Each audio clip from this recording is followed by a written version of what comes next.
When the Wren family moved into their new home, they thought they'd found a bargain. A sprawling old house near the edge of town, creaking floors, tall windows, and a price far lower than it should have been. The house was strange.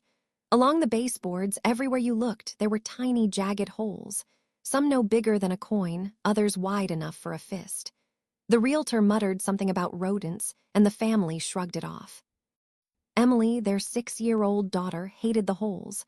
She said they made whispering sounds at night. Her parents dismissed it as childish fears until her father suggested a solution. "Let's get a cat. That'll keep any mice away." Jasper arrived the next day. A Maine Coon with smoky gray fur, white whiskers like wires, and glowing yellow eyes. Emily adored him. Her mother less so. She didn't like cats, and she especially didn't like the way Jasper sometimes sat on Emily's chest while she slept, staring into her face as though measuring her breath. One night, the mother caught Jasper too close, whiskers brushing Emily's lips. She shooed him away in disgust and shut him out of the room. Emily cried, begging to have her cat back, but the mother was firm. That was the night the scratching began. Tiny claws at the walls. Traps snapped in the dark, but when they checked in the morning, there were no mice, only scraps of strange little hats and torn cloth. Then Emily grew sick. She grew pale, her eyes dull, her skin cold. At night she whimpered in her sleep as though something pressed against her chest. One night the parents rushed into her room after hearing her scream. Emily pointed at the foot of her bed, sobbing, "The hollow one." And they saw it. A creature no bigger than a doll, 5 or 6 inches tall. Its skin was gray and wrinkled like burnt paper, its fingers long and crooked, its eyes black pits. It crouched near Emily, and from her lips drifted a faint silvery mist, the breath of her life being stolen away. The parents lunged, but the thing slipped back into the jagged holes, vanishing like smoke. In desperation, they turned to the lore of the house, digging through records online.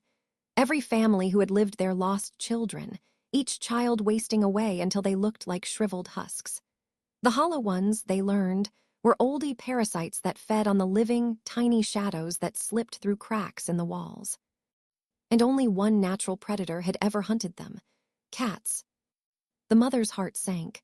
They had locked Jasper away. They tore open the bathroom door, and Jasper bolted out like a shot. His yellow eyes glowed like lanterns as he flew into Emily's room. The parents watched in horror and awe. Jasper crouched, fur bristling, teeth bared in a hiss that shook the silence. From the hole, the hollow one crawled out, fingers twitching. The cat struck, pinning the creature with his massive paw. The hollow one writhed and hissed, spindly arms flailing.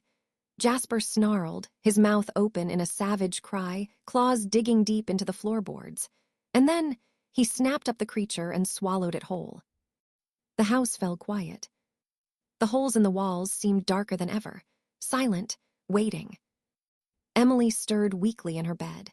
She was alive, but her skin was pale, her eyes dulled, as though something had already been taken from her that would never return. Jasper sat at the foot of her bed, tail twitching, eyes glowing fiercely in the gloom. He would guard her now. He would guard her always. But the parents knew the hollow ones never truly die. They only retreat, bidding their time in the walls, waiting for the next chance to crawl back out.